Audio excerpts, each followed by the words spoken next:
Hello, everyone. It is Tina. I am the owner and stylist at Styles on Top Beauty.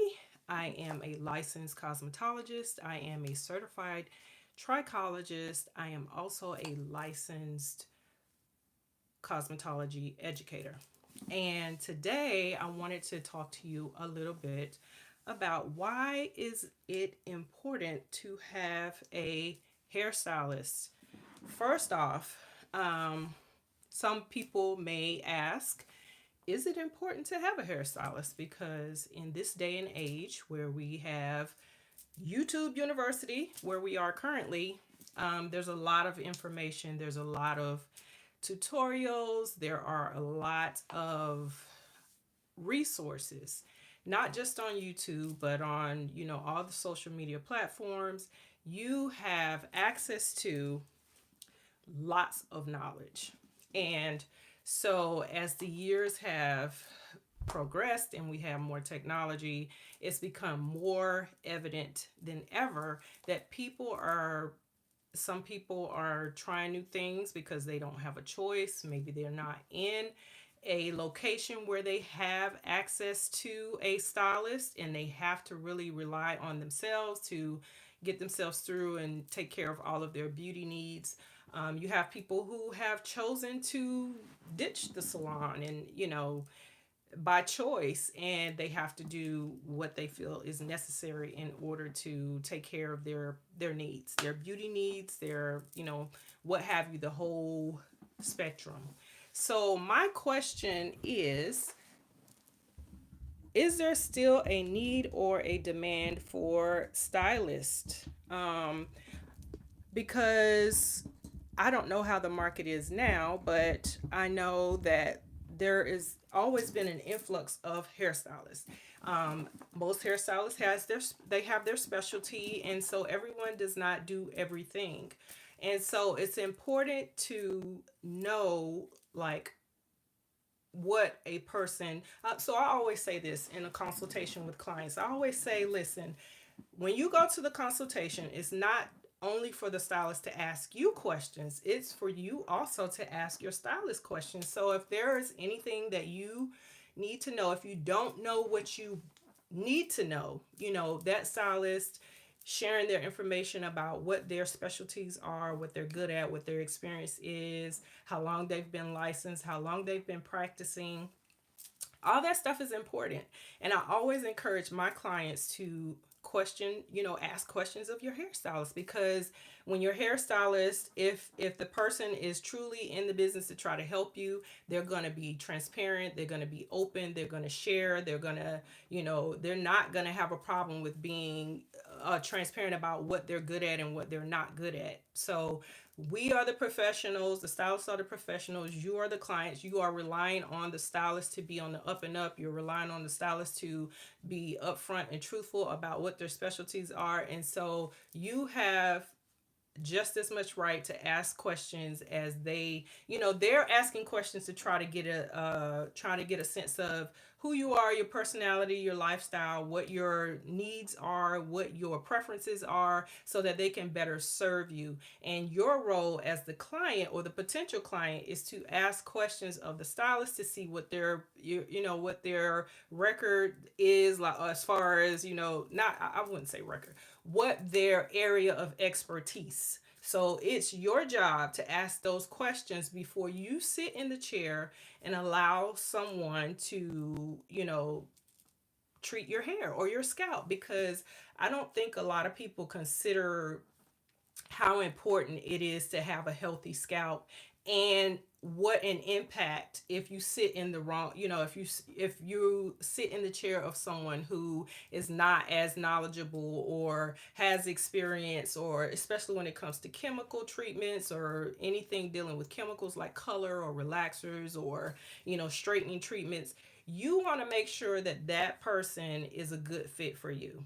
And by no means is this a, you know, talk bad about a stylist. I am a licensed stylist.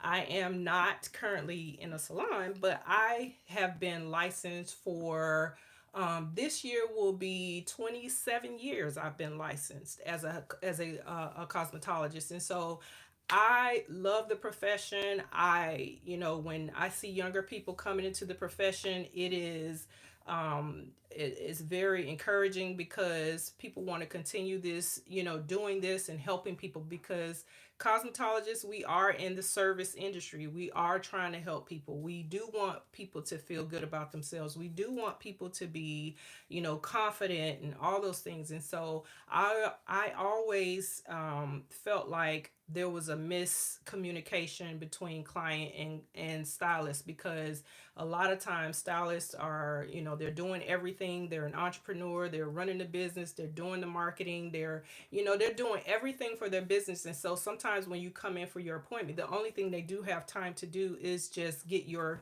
service done and out the door. So when you do find a stylist that you do like and you mesh well together, I always encourage people to nurture that relationship because a stylist can be your very best resource.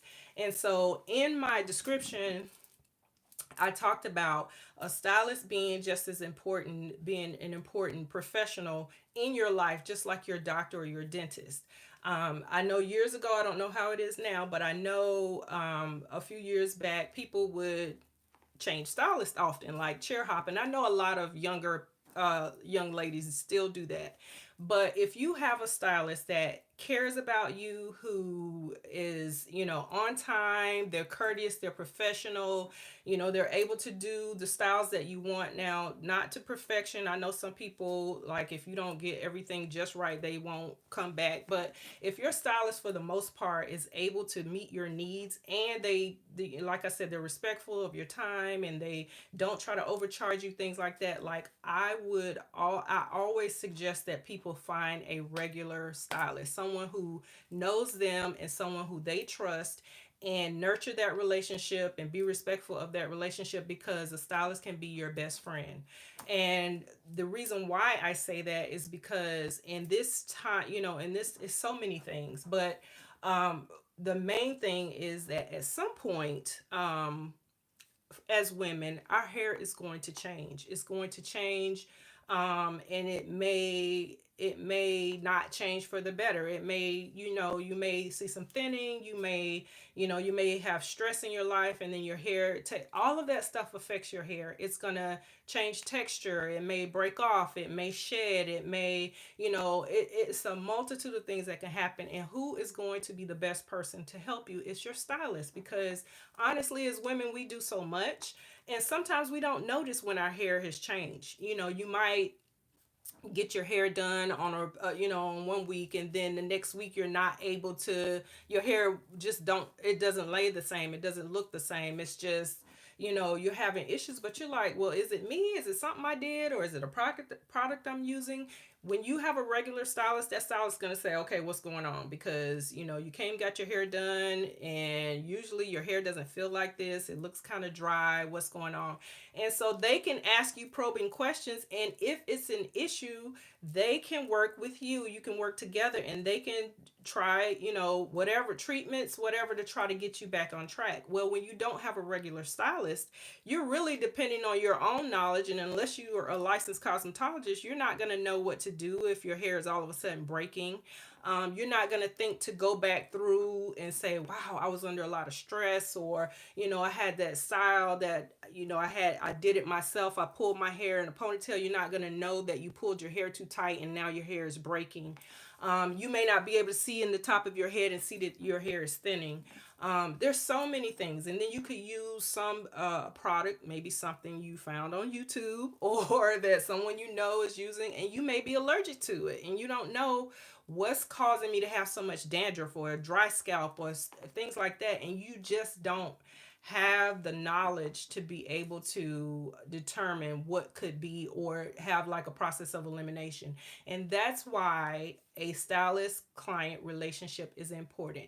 Now, by no means am I saying sit in everybody or anybody's chair. I don't want you to do that. But what I am suggesting is that if you're looking for a new stylist or you've been referred to someone, just because they're able to help someone doesn't mean they're going to be a good fit for you. So I'm just suggesting and encouraging you to ask questions. Like, you can literally Google questions of what you could ask a potential stylist, and then think about what's important to you. What's important to you as a consumer when you go to a stylist? Are you looking for someone who's on time? Are you looking for someone with a special niche who's good at, maybe if you wear short hair, you're looking for someone who can curl your short hair really perfectly. And so you want to ask those questions. You want to ask the stylist, what products do they use, how often. One big thing you might have to ask is, should I come already shampooed? Apparently, is what I'm hearing. So you want to make sure that you ask all the questions that are important to you before you commit to coming to this person, and they should be able to answer your questions, and they should be asking you some questions as well, as far as what you like, what your preferences are. What do you know how to curl hair? If you don't know how to curl your hair, you might not want to cut all your hair off. Do you know what products you are sensitive to, or what products work for you? If you don't know that, and they can't give you some suggestions, then that might be a red flag. But I just want women as consumers to take more responsibility in their hair care than just going to sit in anyone's chair.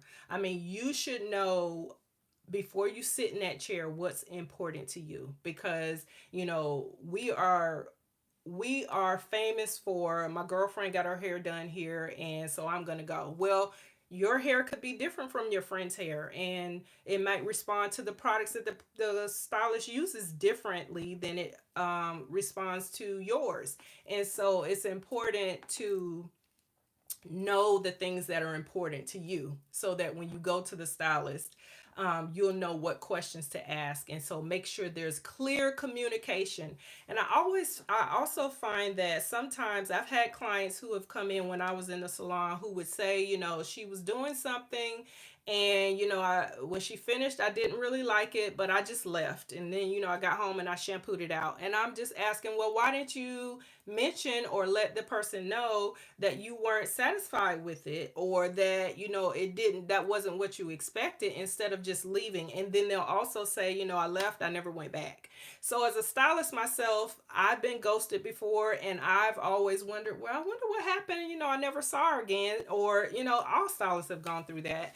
And it could be that the person just didn't like you. They just don't like the stylist, or they don't like the way you run your business, or they don't like the atmosphere of the salon, or it could be a multitude of things. But I always ask, and as professionals, we should reach out and say, hey, I haven't seen you in a while. Is everything okay? Did you want to reschedule? Anything like that. But, for the client to have paid their money, to feel like they didn't get what they wanted, and then to not ever go back or call the person back, I feel like you should call them back and say, hey, even if you don't say it in the moment, maybe you'll send an email or a text, or a call, and say, hey, thank you for doing my, whatever, but, I really had some issues with A, B, and C. Like, I always feel like we should both, stylist and client, give each other the benefit of the doubt. Now, if they messed your hair up and your hair came out, not, yes, please don't go back. But if it's something small, maybe you don't like that the person was late or didn't start on you right away at your appointment time, then those are things that can be discussed. But overall, I guess my overall message is that you should have a regular stylist. I will always say that every woman needs even if you don't go every week or every 2 weeks, you should have a relationship with a hairstylist. So that way, if you are one of those people who say, I can do my own shampoo and conditioning treatments at home, I just need to go for a haircut or color or relaxer or whatever, then you should still have a stylist in your phone that you trust, so that when if something does change with your hair and your, anything, you can call them and say, hey, can you tell me what's going on? Can we do a quick consult, whatever, and then go from there. Like, don't go to these walk-in shops and sit down in anybody's chair, because your hair is too valuable. It's too we, especially if you're African American, like, our hair grows, but sometimes our hair doesn't grow as fast as other ethnicities. And if you go somewhere, you have a bad experience, you're allergic to something, your hair starts coming out, that's going to be a whole nother problem. So it's like you need to vet the people whose chair you're sitting in. You need to take it seriously, and you need to be dedicated to finding a good stylist, someone who can help you, someone who is really passionate about what they do, someone who really cares for people and cares about your overall health. Because guess what? Anything happening on your head is going to affect you one way or the other. It's going to affect you from, you know, and I always say, like, we don't give enough credit to how much our appearance affects or impacts our confidence as women and men. Men do too. Like, they care about their hair too, even though they try to pretend like they don't. But they care about their hair just as much as we do. Because I do hair replacement, I have had several people call or reach out for their husbands to say, hey, well, do you do men's hair? And then, inquire about my hair units. And it's like, no, I don't. I don't do men's hair. But, so men are very super sensitive about their hair as well. So they want options. They want to be confident. They want to look, they want to maintain a level of youth and vitality by wearing, keeping their hair looking spiffy as well. So, but the point is that our hair, our overall appearance plays a huge role on our confidence. Nobody wants to walk around, not looking their best. So it's like you get to determine what your best is. And you should have a hairstylist who also wants you to look your best and feel your best and do whatever they can to support you on that journey of health, because your hair, scalp, your skin, that is a part of your health, your physical health. Just as you would go to the dermatologist if you were having an outbreak or something going on with your skin, if your hair is an issue in your scalp, you want to have a professional that you trust, that you can go to for that issue. Now, the downfall about hairstylists is that, if you do have an issue or they cause some sort of reaction with your scalp or your hair, it comes out, um, there are limited repercussions, I guess. Whereas, say for instance, so if you went to your doctor, and an extreme situation would be you went to a doctor for a procedure and they did something else and it caused you harm, you could sue that doctor, right? Stylists are the same in a way. We're all supposed to have malpractice insurance, business insurance. So if something happens where they cause you, maybe you get chemical burns or something on your scalp, like that's something that, can be addressed, but it's not like a doctor. So, like I said, most people, if something happens with their stylist, they're just going to leave, not come back, not talk to them again, not, get their hair done by them again. But like I said, that's where the conversation, the communication comes into play. Because I feel like it's a worthy relationship. I feel like a hairstylist, a cosmetologist, everyone should have one on speed dial if they need, or at least know a stylist who can maybe refer you to someone if they don't specialize in the field of what you're trying to have done or the service that you need.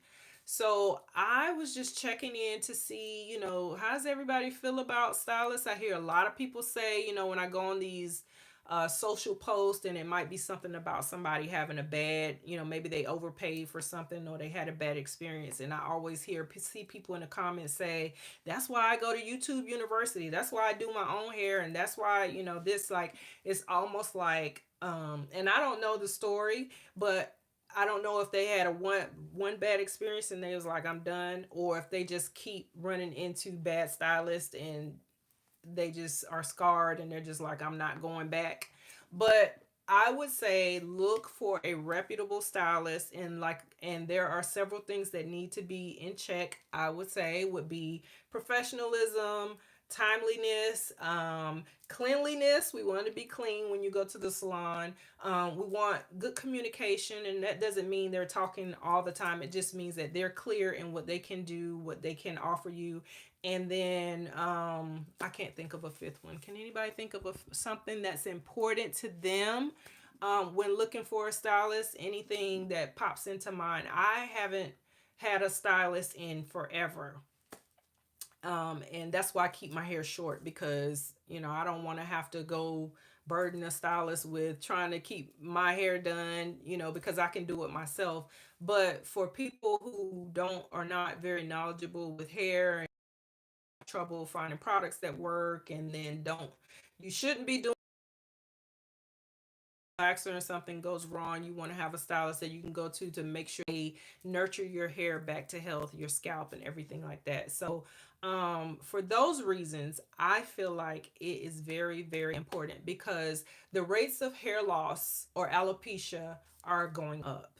And you have to think alopecia is kind of gonna happen to everybody at some point, to some degree, because your hair is going to thin out as you get older. Our hormones just cannot keep up with the rate that our hair is. And some people have thin hair naturally, but as you age, your hair will thin, your texture will change. It may be more difficult to grow longer hair. You're gonna encounter some sort of hair challenge, and but the rate of alopecia is going up like prematurely, because styling techniques, like I said, overuse of heat, over processing, chemical processing, just overall, neglectfulness that we do to our hair and our scalp is causing women to lose their hair earlier. Then you think about diseases and medications and stress and all those things. So there are already some challenges on the natural path of life without adding of outside stress to your hair. And that's why it's important to have a regular stylist. It's very important to have a regular stylist. I want to get that point across.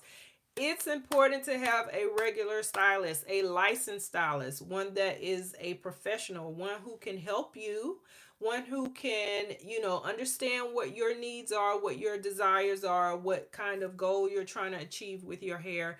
Very, very important. I will always advocate for every woman to have a stylist, if not even if you don't go often, but have someone you trust, who you can go sit in their chair and they got you. They're going to take care of you. You're going to be happy. You're going to stay in touch, and you're not going to ghost each other. But that was my main point, is to really encourage people to have a regular stylist. So if you tuned in, thank you so much for watching. If you have not subscribed to my channel, please subscribe. Please, please, please. I would love for you to stay around. Try to do more lives more often, just to get connected with the community. And again, my name is Tina, and I will talk to you guys later.